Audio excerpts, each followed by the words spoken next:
vámonos a Debate con, y le doy la bienvenida a Juan Carlos Gutiérrez, director jurídico de IDEAS, litigio estratégico en derechos humanos, y también está con nosotros Adalberto Méndez, exintegrante del Consejo Consultivo de la Comisión Nacional de Derechos Humanos. Juan Carlos, Adalberto, gracias por estar aquí con nosotros. Gracias, Alberto, por la invitación, un gusto.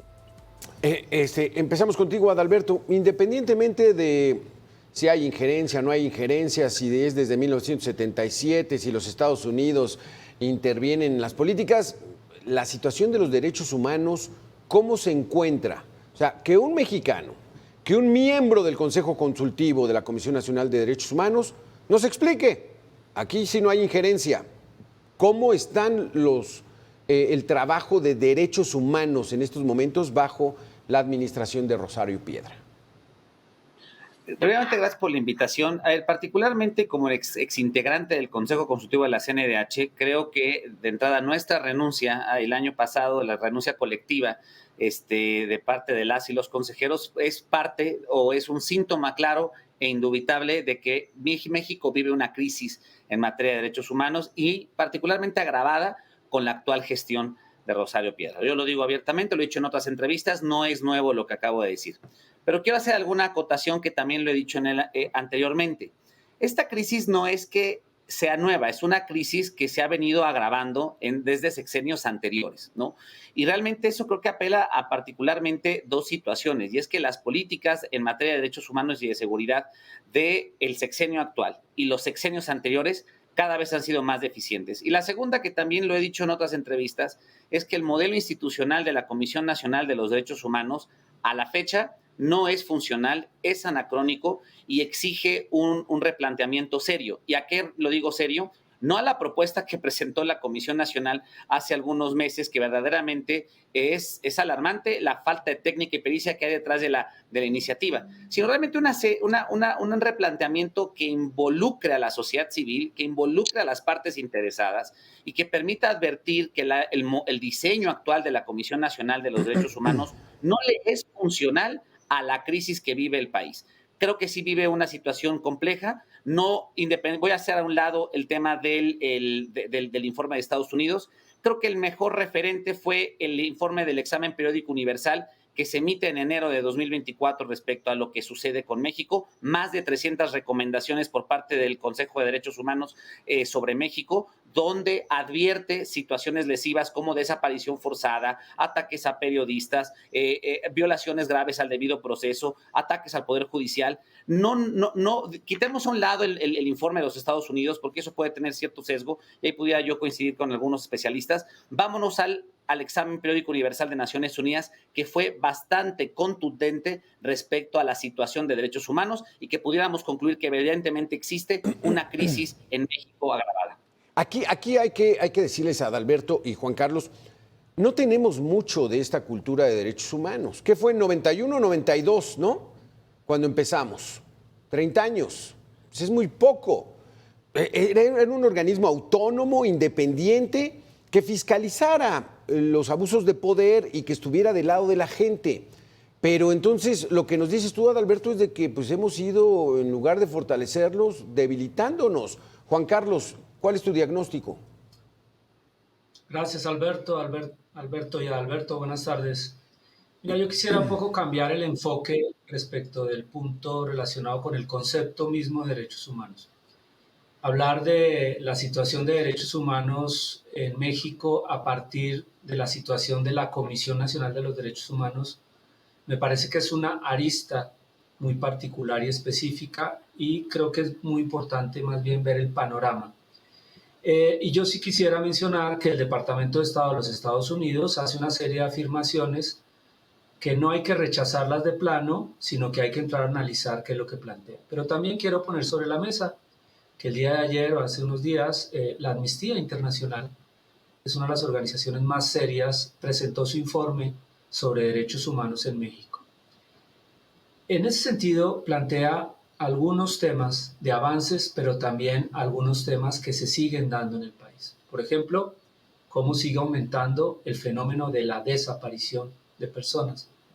Y evidentemente la CNDH ha hecho algunos pronunciamientos positivos desde mi punto de vista, porque no me voy a meter en el conflicto del Consejo Consultivo porque es algo muy particular, que a mí no me parece que sea el termómetro para analizar una institución como la CNDH, pero sí creo que se siguen dando una serie de violaciones, como por ejemplo el tema de la impunidad en materia del acceso al derecho a la verdad.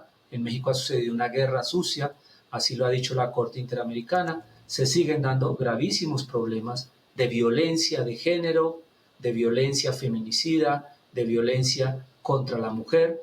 Acabamos de ver en la Ciudad de México un caso terrible donde una persona es señalada por la existencia de vínculos, y allí hay que poner sobre la mesa la pregunta si esas personas, yo personalmente ideas uno de esos casos, y nosotros veníamos denunciando hace 5 años la desaparición de esa joven y aparece vinculada con este hecho, lo cual implica que hay una impunidad estructural, y yo creo que por ahí hay que abordar el tema de la mirada de los derechos humanos. Sin entrar en el detalle, o si me permites, entrando en detalle, por ejemplo, sobre el uso excesivo de la fuerza, sobre los problemas en materia de libertad de expresión, sobre el tema de la violencia contra los migrantes en México, sobre el tema relacionado con las detenciones arbitrarias o los derechos económicos, sociales y culturales en materia del acceso al agua, la crisis que hay sobre las agresiones a defensores del medio ambiente, el problema del derecho a la salud como un tema central de los medicamentos y la población lesbiana, gay, bisexual, transgénero, intersexual. Es decir,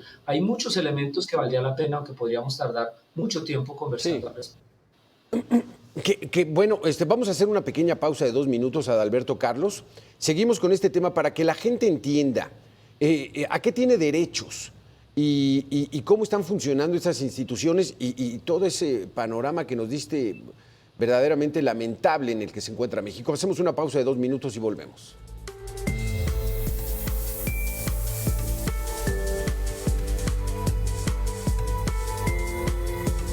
Regresamos al tema de los derechos humanos. Son una prerrogativa que nos hace reconocimiento como personas universales, de acuerdo con Montserrat Cámara, colaboradora de Acciones por la Dignidad y abogada defensora de derechos humanos, y ella dice que es necesario que los mismos ciudadanos conozcan el proceso para evitar abusos de poder. Efectivamente, la gente considera que es un tema muy complicado, un tema de abogados, pero la realidad es que en parte ellas tienen la obligación de conocerlo, pero nosotras también como ciudadanas, como personas en general, necesitamos acercarnos a la información para ser capaces de activar todas las vías existentes para que si nuestros derechos no están siendo garantizados, entonces lo sean. Exactamente. Entonces, ahí vámonos desde el principio, Adalberto. ¿Cuáles son los derechos de la ciudadanía? ¿Qué son estos derechos humanos? Porque recuerdo que hace 25, 20 años, no, los derechos humanos fueron para darle facilidades a los delincuentes, para que no los castigaran. Vamos ubicándonos, ¿qué son los derechos humanos? Realmente yo creo que es importante acotar la evolución y cómo se ha logrado, digamos, tutelar estos derechos, ¿no? Naciones Unidas, los organismos de derechos humanos han advertido que los derechos humanos son prerrogativas inherentes a la persona, que el Estado debe de alguna u otra manera procurar y reconocer, digamos, más bien no otorgarlos. Y eso en México tuvo un gran impacto a través de la reforma de 2011, que seguramente muchos recordarán, es el gran tránsito de este paradigma constitucional al transitar de un esquema donde el Estado otorgaba estos derechos a realmente reconocerlos y aplicar esta visión de conceptualizar el derecho humano como una prerrogativa inherente a la persona, donde el Estado lo que hace únicamente es reconocerla y evidentemente tutelarla, ¿no? Bajo este tema, a lo largo de los años, advertir, digamos, esta clasificación o cuáles son estos derechos, pues ha pasado por distintas etapas, ¿no? Históricamente se tenía como referente la clasificación de Karel Basak, que era la clasificación generacional, que hoy realmente podemos decir que está prácticamente abandonada y hemos transitado más a un reconocimiento de derechos desde la convencionalidad. Y esto es entender estos derechos tutelados por el corpus juris del derecho internacional de los derechos humanos, ¿no? Por eso hablamos de derechos civiles y políticos, de derechos económicos, sociales, culturales, medioambientales o derechos de grupos en situaciones de vulnerabilidad, por ejemplo, derechos de personas con discapacidad, derechos de migrantes, derechos de la comunidad LGBT. Es decir, el universo es amplio y va apelando al principio de progresividad. La función estatal es justamente cada vez ir advirtiendo o tutelando estos derechos que de alguna u otra manera se van reconociendo de forma expansiva conforme va evolucionando los propios derechos humanos, ¿no? El mayor ejemplo, creo que un buen ejemplo, y siempre lo pongo con mis estudiantes, pues es, por ejemplo, el caso del derecho al Internet, ¿no? Quizás hace 40, 50 años, cuando el Internet apenas empezaba, no se había conceptualizado como un derecho humano hasta que desde incluso Naciones Unidas en su momento hubo pronunciamiento donde se reconoce como un derecho de acceso universal. Este tipo de situaciones es la naturaleza expansiva de los derechos humanos, ¿no? Y evidentemente lo que hace o lo que debería hacer el Estado es tutelar este reconocimiento de derechos con esta visión universal, progresiva, ¿no? Que busque a través de instrumentos de normativa tutelar o garantizar mecanismos eficientes para denunciar estas violaciones y evidentemente otorgarle medios de investigación y de reparación. En México, Juan Carlos, ¿la gente tiene la conciencia de que estos organismos lo pueden defender, le pueden garantizar apoyo o todavía no?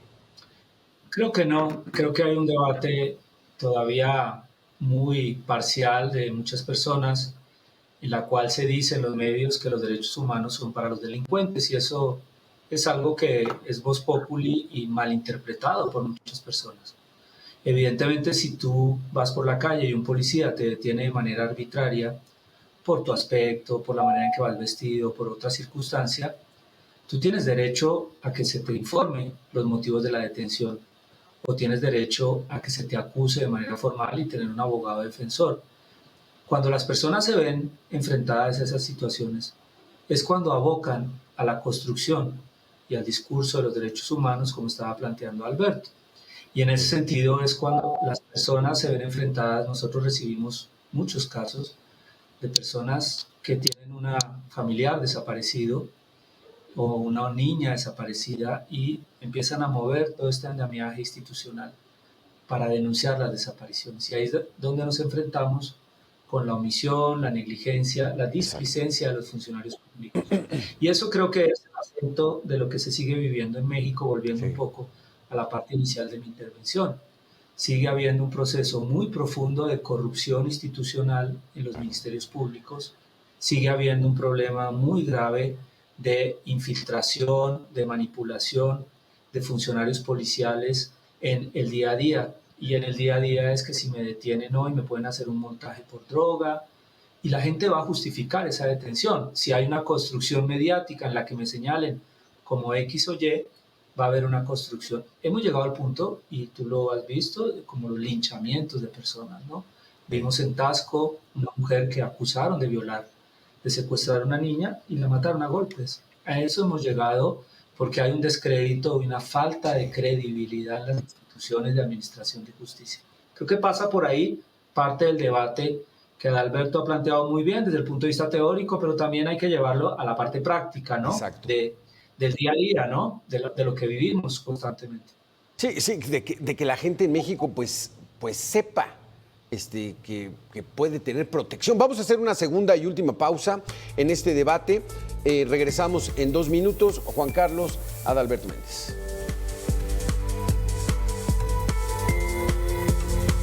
Para un recurso efectivo, estas comisiones fueron creadas para politizar situaciones y no para favorecer el derecho al respeto. La CNDH en concreto es una institución que ha estado tomada históricamente por intereses políticos, por intereses partidistas. Es una institución que fue creada para la simulación del sexenio de Carlos Salinas de Gortari y que tuvo titulares que, más que defender y preocuparse por los derechos y las libertades de las personas, se preocuparon por extender los privilegios de grupos políticos, de esos grupos colonizadores de la institución. Yo diría, hay que ver a la comunidad, a los órganos protectores de derechos humanos como un producto de este sistema de simulación del Estado de Derecho y de la justicia en México, que ya cumplió 100 años o más. El doctor Carlos Pérez es brutal, ¿eh? O sea, el primer ombudsman nacional fue Jorge Carpizo. Venía de ser rector de la UNAM. Enfrentó una huelga precisamente con el CEU, con Claudia Sheinbaum, IMAS, toda esa época en 1986. Es el primer ombudsman nacional y después se integra al gabinete del presidente Carlos Salinas de Gortari, llega a ser secretario de Gobernación, le toca él como secretario estar en el momento en que mataron a Colosio, ustedes lo recuerdan, entonces, sí politizados, o sea, ¿nacieron chuecos, Adalberto, los derechos humanos, la comisión? No, los derechos humanos, la Comisión Nacional. A ver, yo coincido mucho con el análisis de Carlos, a quien además aprecio y admiro bastante en lo profesional. Sí creo que hay que hacer un comentario al respecto de las comisiones en el país, ¿no? Cuando la CNDH surge en la década de los 90, surge por una coyuntura y particularmente fue, ¿no? Por el tema relacionado con la firma del TLC en el 94, ¿no? Hay que acordarnos de este evento. Sí. Parte de las exigencias de Estados Unidos y de Canadá para que México ingresara al TLC era tener un órgano garante en materia de competencia económica, un órgano en materia marcaria y un órgano en materia de derechos fundamentales. Y así es como sale la Comisión Nacional, parte de la discusión, y entra en esa coyuntura para que México ingrese al TLC, ¿no? Entonces, bajo ese entendido, hay que comprender que la CNDH, pues sí, yo creo que nació de origen, ¿no? Incluso medianamente viciada. Yo por eso lo decía en mi primera intervención, yo creo que la Comisión Nacional hoy su modelo es anacrónico, no es un modelo que realmente garantiza la independencia del titular, y no lo digo por el actual titular, lo digo por todos los titulares que han pasado por la Comisión Nacional. Pensar lo contrario sería ingenuo, pensar que los titulares de la Comisión Nacional en el pasado han sido independientes, la verdad sería ingenuo pensarlo. Todos y todas han apelado de alguna u otra manera a intereses políticos. ¿Y por qué es eso? Porque el diseño de la elección del titular del ombudsperson en México realmente permite la politización de la decisión. Al decantar o al definir esta decisión justamente en la Cámara de Senadores, ¿no? Permite cooptar una mayoría que no es tan difícil, digamos, cooptarla políticamente y llevar a un perfil de alguna u otra manera afín a la Comisión Nacional. Yo siempre pongo como ejemplo la elección de Raúl González Pérez, que es el claro ejemplo de cómo se puede politizar o cooptar el nombramiento de un titular afín al poder en turno, ¿no? La gente recordará cuando Luis Raúl González Pérez compite para ser ombudsperson en el sexenio anterior, no salió él beneficiado en las ternas de los partidos políticos. El único candidato que había sido, digamos, seleccionado por todas las ternas en los partidos políticos fue Mauricio Fara. Y al final hay una operación política del PRI, ¿no? Particularmente en ese entonces a través de Narro, del secretario de Salud Narro, que logra, ¿no? Que cambie la votación para que sea Luis Raúl González Pérez quien no traía los votos a favor de todas las fracciones políticas. Creo que esto se vuelve a ver con la elección de Rosario, y si nos vamos hacia atrás, vamos a darnos cuenta que hubo influencia del presidente en turno para poder lograr que la titular de la Comisión Nacional, pues fuera alguien cómodo o afín a los intereses. Yo por eso sí creo que la comisión necesita una reforma. Necesita repensarse su forma de funcionamiento, repensar su forma de selección del titular o la titular, y también de las funciones que juega el Consejo Consultivo, aunado a otras cuestiones de carácter de facultades y cuestiones funcionales, ¿no? De colaboración incluso institucional. Sí creo que la Comisión Nacional, y particularmente la réplica de la Comisión Nacional a nivel estatal, que son las comisiones estatales, pues bueno, ahí ni qué decir, las comisiones estatales desafortunadamente pues no son muy independientes, realmente son más botines políticos para el gobernador en turno. Entonces, de alguna u otra forma sí creo que el comentario es pertinente. El sistema de tutela en materia de derechos humanos exige repensarse, y quizás es que estamos frente a un modelo agotado y que necesita modernizarse. Juan Carlos Gutiérrez, pues bueno, habla el doctor Carlos Pérez de simulación. Pues también pudiéramos hablar de simulación en nuestra democracia, ¿no? Simulación en nuestro capitalismo y en el desarrollo económico. O sea, híjole, pues es triste, ¿no? Esto.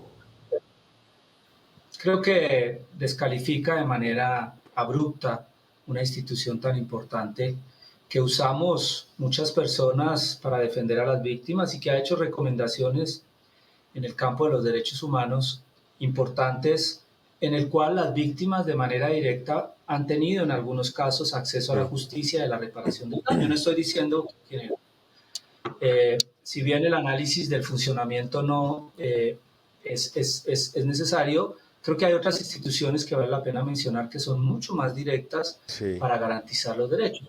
Parto por el Ministerio Público. Ahí es donde se dan el 39% de las violaciones. Parto o menciono el Poder Judicial de la Federación, el Poder Judicial de los Estados, donde se dejan libres a personas acusadas de graves delitos de violencia de género y violencia sexual, cuando se garantizan o no se garantizan los derechos de las víctimas. Menciono la Comisión Nacional de Atención a Víctimas, que fue creada en la Ley General de Víctimas del Delito y de Violaciones a Derechos Humanos, que es una institución muy importante que debe brindar atención a las víctimas en materia de atención médica, reparar el daño. Menciono también, además de las instituciones, a aquellas instituciones que protegen a los periodistas. Me hago referencia al mecanismo de protección a personas defensoras de derechos humanos y periodistas. Creo que el mensaje institucional que hay es que hay una serie de organismos, de muchos funcionarios y de muchos recursos que se gastan, además de la CNDH, que quizás no cumplen su labor de manera adecuada conforme lo señala el artículo 1 constitucional. Creo que por ahí debe ir la discusión. Pero si me permites un poco para ir cerrando con lo que empezamos, es el informe del Departamento de Estado y el informe de Amnistía Internacional. Yo creo que descalificar al mensajero, como hace el señor presidente, no es lo adecuado. Hay que entrar a discutir el contenido, porque recuerdo hace algunos años que vino el alto comisionado en el sexenio de Calderón, en el que lo que se hizo fue descalificar al representante del alto comisionado de Naciones Unidas, Oco Juan Méndez, relator contra la tortura, dijo que había tortura en México, todo el mundo se le fue encima a Juan Méndez. No se trata de descalificar, sino analicemos el contenido del informe. El informe habla de cosas muy serias y se fundamenta, como lo hace el informe de Amnistía Internacional, en el trabajo que hacen las organizaciones de derechos humanos. Por ejemplo, artículo 19, que es una organización muy seria en materia de protección a periodistas. Claro. Creo que es mucho más amplia la discusión y hay que hablar en esos términos, ¿no? Que simplificarlo. Se nos acaba el tiempo, Adalberto Méndez. ¿Qué es esto de la Defensoría Nacional de los Derechos del Pueblo? ¿Ya cambió? ¿Ya no son derechos humanos? ¿Cómo estamos? 2 minutos. Mira, a ver, es parte de la propuesta que ha presentado, ¿no? la Comisión Nacional, ¿no? De transitar de la Comisión Nacional a un tema de defensoría. Si a mí me lo preguntas, yo creo que es un error contextualizarlo como una Defensoría Nacional. Yo coincido al 100% con el análisis que acaba de hacer justamente Juan Carlos respecto al tema de otras instituciones que también están fallando en su labor. Y parte, lo mencionaba muy bien Juan Carlos respecto al tema del Ministerio Público, ¿no? Sí creo que aquí hay una confusión incluso desde la idea de que quieren transitar de la comisión a un concepto de defensoría. Ese modelo yo creo que no es funcional, primeramente porque el modelo de comisiones, yo sí creo en él, creo que sí funciona, pero está mal diseñado en el caso mexicano. El modelo de defensoría tiene varios riesgos y dentro de la propuesta que presentó en su momento la CNH, pues se ve que hay falta de pericia técnica en la propuesta, porque incluso hablan de que las recomendaciones sean vinculantes. Y aquí quiero hacer un punto muy particular. En el momento en que una comisión se vuelve una defensoría y aparte le das poder vinculante, estarías incluso medianamente duplicando funciones con el Instituto de la Defensa Pública o con el propio Ministerio Público. Entonces, sí, claro. En este caso creo que yo coincido en que es necesario transformar la CNDH. Yo, de una vez se los advierto, yo estoy convencido que hay que transformarla y hay que hacerle una cirugía mayor. No en los términos propuestos y mucho menos como una Defensoría Nacional de los Derechos del Pueblo. Creo que hay otras prioridades previas antes de transitar un modelo que no puede dar esa respuesta. Creo que sería riesgoso esa duplicidad de funciones y aparte desnaturalizaría al sistema no jurisdiccional de protección a los derechos humanos, ¿no? Pues de acuerdo a este diagnóstico nos falta mucho en la cultura de derechos humanos. Juan Carlos Gutiérrez, Adalberto Méndez, ojalá vayamos caminando ya por el camino correcto, pero la impunidad en México es atroz y es lo que provoca principalmente la violación de los derechos humanos. Juan Carlos, gracias. Adalberto Méndez, gracias por haber estado aquí en Mega Noticias. Nosotros vamos a hacer una pequeña pausa de 2 minutos y regresamos con mucho más. Gracias a los dos.